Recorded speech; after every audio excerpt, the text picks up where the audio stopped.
Salut YouTube, j'espère que ça va bien. Je sais que ça fait très longtemps que je n'ai pas fait une vidéo de type contenu. Toutes les dernières vidéos que j'ai mises en ligne, c'était des vidéos qui expliquaient comment acheter et utiliser les outils de ma boutique. Et je me suis dit que ce serait donc intéressant de faire une vidéo à propos de ma boutique. Il y a plusieurs personnes qui me connaissent comme une blogueuse et c'est ce que je fais depuis le plus longtemps. Mais depuis 2017 maintenant, j'ai également une boutique en ligne sur laquelle je travaille très fort. Alors j'avais envie de faire un petit behind the scenes aujourd'hui pour vous expliquer un petit peu tout ce processus-là, comment j'ai créé ma boutique, d'où vient cette idée-là et comment les produits qui sont présentement en vente ont été pensés, comment ça fonctionne en gros. Alors j'ai commencé ma boutique en 2017, mais elle a énormément changé depuis mes débuts. Mon but était de lancer une collection de produits qui seraient faits au Québec, mais qui ne coûteraient pas trop cher. Et je voulais avoir des produits utilitaires et non nécessairement des produits qui allaient juste accumuler la poussière. Et ma première idée a été de faire des sacs de shopping parce que, bon, tout le monde fait des sacs de shopping. C'était vraiment pas plus loin que ça. Et ensuite, un pad pour noter ses courses, donc pour faire l'épicerie. Donc, première idée. Et je suis allée à l'école, j'ai vraiment fait un 6 mois de lancement d'entreprise pour lancer cette boutique-là. Et je me suis rendu compte pendant le processus, c'était même pas encore en vente, pendant le processus, à quel point c'était plus difficile et demandant que ce que je m'étais imaginé de vendre des produits physiques. Tout ce qui est de trouver les fournisseurs, gérer la production, entreposer les choses chez moi, aller les chercher. Donc, tout gérer ce matériel-là, puis ensuite, quand les gens font les achats, aller les porter au bureau de poste. J'ai réalisé en fait une chance assez rapidement, c'est pas ce que je veux faire, puis c'est pas ce qui va fonctionner pour moi. Puis, j'ai trouvé un petit peu étrange quand j'étais à l'école d'entrepreneuriat qu'il nous jumelle à un mentor sans égard à l'industrie dans laquelle on voulait se lancer. Et moi, j'ai été jumelée à un entrepreneur qui ne connaissait pas du tout le monde du web. Donc, il y avait plein de qualités, il a été super généreux avec moi, mais il connaissait pas mon industrie, puis j'étais comme, bon, qu'est-ce que je vais faire? Puis là, il m'a dit, mais tu devrais lancer des produits numériques. Puis j'étais comme, ben voyons, il n'y a personne qui va payer ça, voyons donc. Je travaille dans le contenu web depuis tellement d'années. Puis j'étais comme, il n'y a personne qui paie pour des produits qui sont numériques. Voyons donc, quelle idée farfelue. Puis vraiment, à cause qu'il n'était pas de mon industrie, j'ai un petit peu fait, non, il ne sait pas de quoi il parle. Et quand est venu le temps de faire la mise en vente, bon, comme je dis, je l'écoutais plus ou moins, mais je me suis dit, lancer un produit numérique, il n'y a pas vraiment de risque, dans le sens que il est déjà créé parce que je l'ai fait faire, mais après ça, je n'ai plus d'inventaire à gérer, donc pourquoi pas le mettre en vente et voir. Ce que j'ai fait avec la liste d'épicerie, qui était à la base un pad qui était imprimé, donc que j'envoyais par la poste, et j'ai décidé dans le fond de rendre le PDF disponible pour achat en version numérique. Et très rapidement, à ma très grande surprise, je me suis rendu compte que la version PDF était plus populaire que le pad que j'avais fait imprimer, que je trouvais plus intéressant parce que c'était tangible. Alors, j'ai vraiment fait, OK, il faut que je repense ma stratégie, il faut que je repense à ce que je fais, où est-ce que je m'en vais avec tout ça. Et donc, j'ai pensé à des produits numériques. Donc, j'ai écouté le mentor qui m'avait été assigné. Et au début, je savais pas trop ce que je faisais, donc je savais pas qu'il y avait des options dans les outils comme Shopify que j'utilise pour ma boutique en ligne pour envoyer directement le produit numérique à la personne qui l'achète. Donc, pendant mes débuts, là, ça a duré quelques semaines à peine, mais j'envoyais, quand je voyais qu'il y avait une commande qui rentrait, j'allais dans mes courriels et j'envoyais le produit par courriel, ce qui était aucunement pratique non plus. C'était quand même moins de travail que d'aller au bureau de poste pour envoyer des produits physiques. Mais j'ai découvert assez rapidement qu'il existe beaucoup d'outils pour vendre des produits numériques. Et à ma grande surprise, quand j'ai annoncé ma boutique, c'est pas tant mes produits qui ont été populaires, c'est le billet qui annonçait que je lançais une boutique, parce que dans ce billet-là, j'avais parlé du fait que pour me permettre de dédier environ 25-30 heures par semaine à ce projet de retour à l'école, il fallait que je m'assure que mon budget fonctionne, que je pouvais me permettre d'avoir peut-être moins de revenus, étant travailleuse autonome, d'accepter moins de contrats pendant un certain temps. Et dans le billet, donc, je mentionne avoir fait un budget pour la première fois. Puis, je pense que depuis plusieurs années, j'ai assez établi sur mon blog que, moi et les chiffres, on va pas très bien ensemble. Donc, il y a beaucoup de gens qui ont été surpris de voir que j'avais fait un budget puis qui m'ont demandé, mais quel template as-tu utilisé? Comment tu t'y es pris? Toi qui n'aimes pas les chiffres pour faire un budget qui a de l'allure. Puis je m'étais fait un petit template vraiment de base sur Excel avec vraiment des plus puis des moins, là. Pas aucune formule très très avancée parce que j'avais cherché des templates sur Internet et j'avais toujours l'impression qu'ils avaient été créés pour des comptables, qui n'avaient pas été créés pour des gens comme moi. Oui, je devrais peut-être avoir plus de notions vraiment financières puis tout ça, mais là, je veux juste calculer combien je dépense à l'épicerie, à la SAQ, en abonnement divers là, de télé, etc. Puis en plus, non seulement les templates qui étaient déjà en place n'avaient pas été conçus pour des gens qui sont pas nécessairement super doués en finance, ils étaient aucunement adaptés à la vraie vie, c'est-à-dire qu'ils mettaient uniquement les cases budgétaires qu'on devrait avoir. Donc, il n'y avait pas de SAQ, il n'y avait pas de, mettons, mauvaise habitude. Puis là, j'étais comme, mais voyons, c'est donc bien niaiseux, tu sais, c'est pas en se mettant la tête dans le sable qu'on va faire un budget qui se tient. Puis aussi, c'est que ça disait combien dépenses-tu en soins corporels dans une année. Mais là, c'est la coiffeuse, c'est l'esthéticienne, c'est tel. Donc, c'était trop large comme catégorie. Puis je me suis dit, ça marche pas. Je peux pas dire à mes lectrices, utilise ce template-là, il a l'air vraiment pratique parce que je le pensais pas. Je suis partie de mon petit template avec des plus puis des moins, là, vraiment basique. Puis j'ai rajouté toutes les catégories qui me concernaient pas, mais qui pouvaient être pratiques pour la moyenne des gens, à mon avis. Puis j'ai décidé de mettre ça en vente sur ma boutique. C'était très de base. Et le feedback a été extraordinaire. Mais comme je m'attendais mais tellement pas à ça, ça l'a rapidement éclipsé tous les produits physiques que j'avais créés. Et là, j'étais comme, OK, il faut que je trouve. Il y a quelque chose là, il y a quelque chose qui se passe. Dans ces mêmes moments-là, j'ai écrit le livre Vivez mieux pour moins.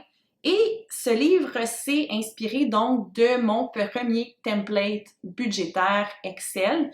Et quand j'ai écrit ce livre-là, j'ai été invitée à faire les salons du livre. Et à mon premier salon du livre, j'ai rencontré par le plus beau des hasards quelqu'un qui était vraiment au kiosque à côté de moi, qui m'a dit, il faut que je te mette en contact avec une de mes amies qui s'appelle Elsa et qui va pouvoir t'aider à pimper ton fichier Excel. C'est ça qu'elle fait dans la vie, elle fait du Excel. Moi, j'étais comme, il y a des petits mondes qui aiment ça, Excel, comme, qui sont ces personnes? Et on s'est tout de suite hyper bien entendu. Et grâce à l'aide d'Elsa, j'ai pu transformer ce fichier de prévision budgétaire en quelque chose de vraiment plus complet, avec des formules vraiment plus avancées, avec un style, un look. Tout se tenait pour que ça rende la tâche du budget la plus facile possible. Il y a quelque chose dans le fait que moi, je ne sois pas bonne en finance, d'utiliser des fichiers Excel qui sont totalement automatisés pour aider les personnes qui sont dans la même situation que moi à faire les tâches d'adultes qu'on n'a pas le choix de faire et de les rendre les plus faciles et agréables possibles.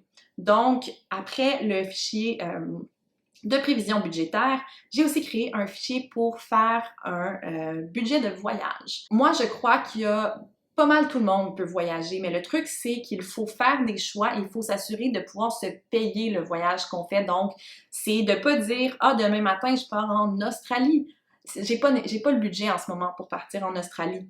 Cependant, je peux aller 3-4 jours faire du camping. C'est pas la même chose, mais c'est autant un voyage. Donc, je voulais trouver une façon justement d'aider les gens à déterminer s'ils peuvent se payer les voyages qu'ils ont envie. Puis c'est pas toujours évident de faire un budget de voyage parce que tu oublies des trucs, tu penses pas à des affaires, il y a des imprévus, ci, ça. Donc, avec l'aide d'Elsa, on a réussi à pimper le document que j'avais créé de base, vraiment de base.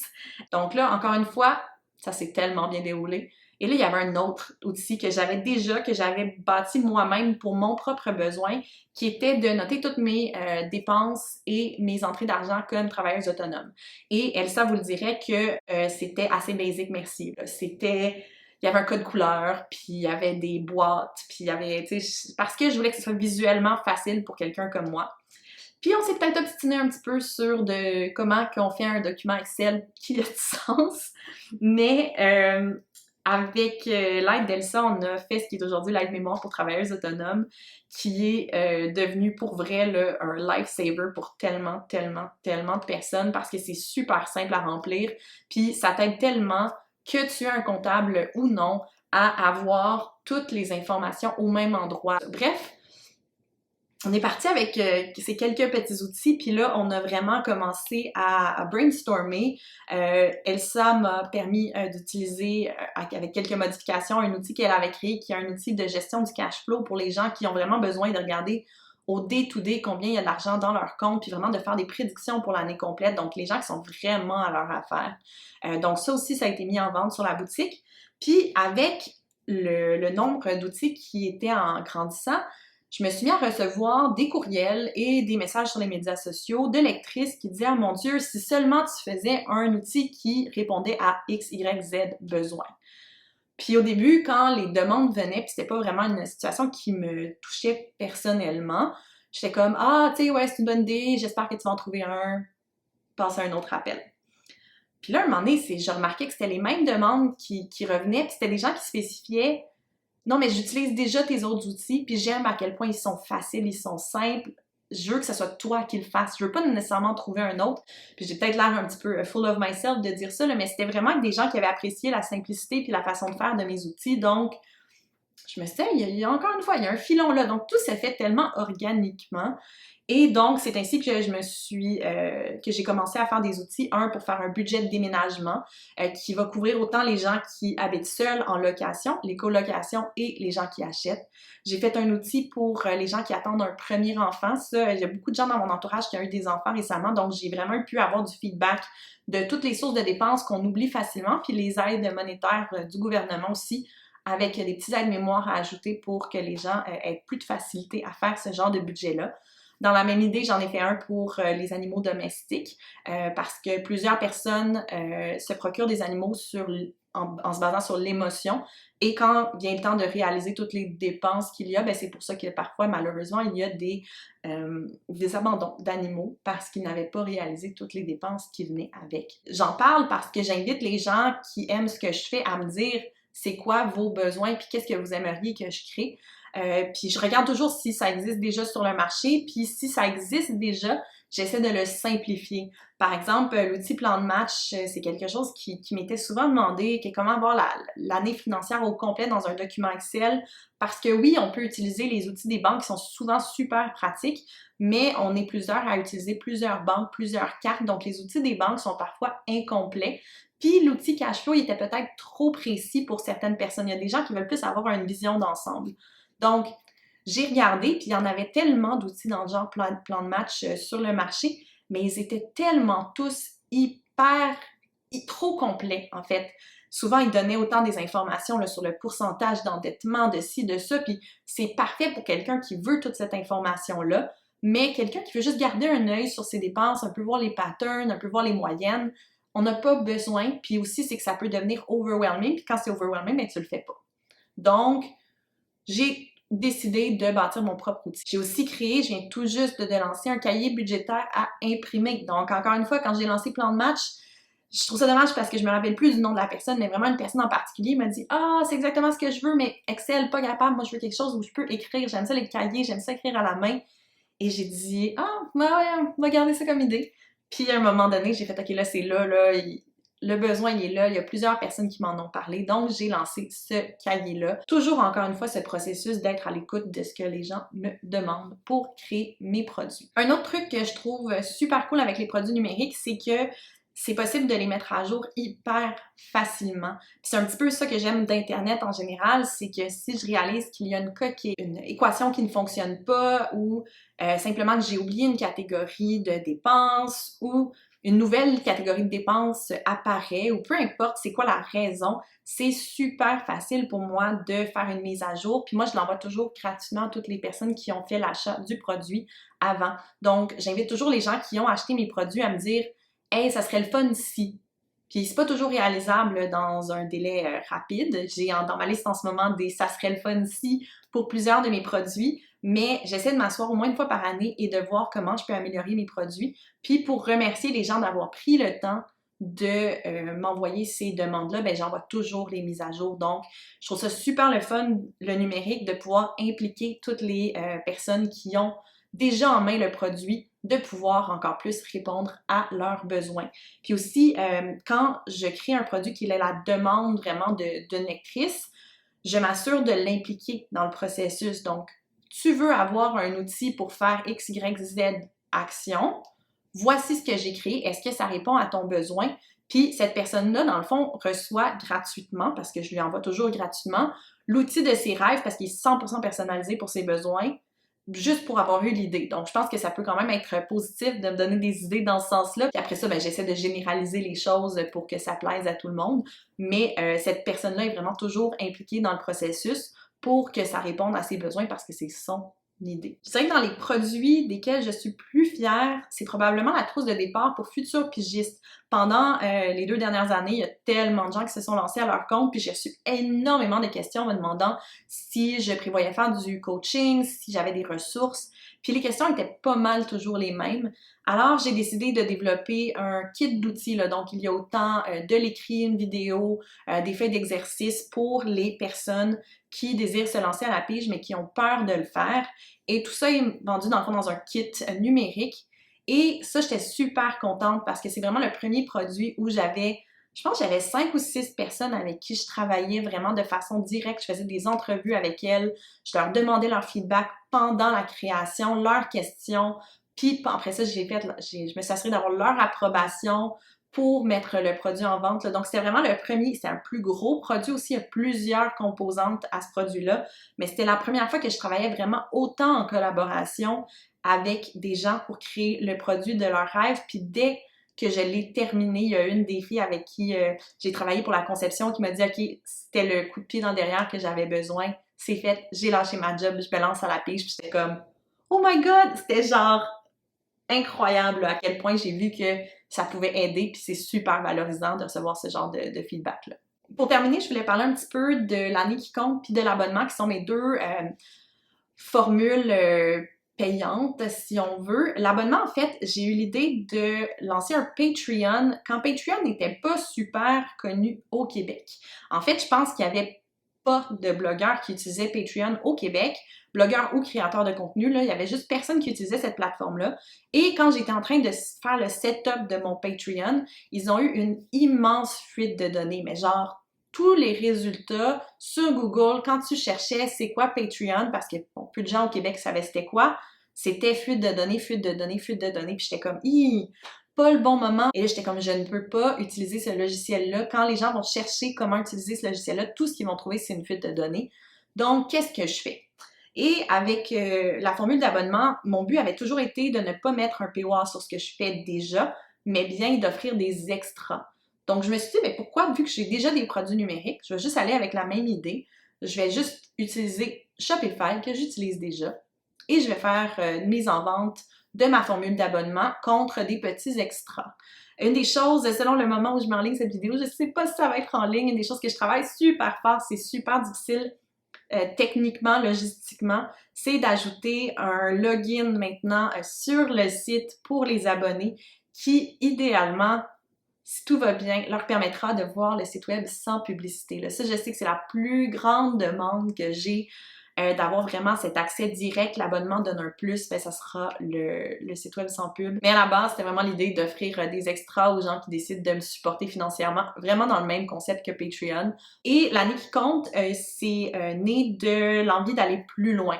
Donc, sur mon blog, je veux pas faire des articles. Moi, à la base, mon background, c'est en journalisme, puis je veux pas faire des articles nécessairement hyper, avec plein de recherches, avec plein de sources, avec plein de vérifications. Non, non, non, je veux plus être dans le léger, dans le fun. Puis, je commençais à avoir des demandes de gens qui voulaient que je touche à des sujets plus sérieux, mais des fois, il faut faire des vérifications, c'est des articles qui sont longs à faire. Puis je me suis dit, si je mets tous ces articles-là sur vivre justement une vie d'adulte épanouie, comment avoir une année là, vraiment importante avec toutes ces décisions d'adulte, là, à un seul endroit. Puis j'ai eu le nom qui m'est venu tout de suite, qui s'appelle L'année qui compte, puis c'est passé en janvier, puis j'étais comme, OK, les choses, ça avait du sens.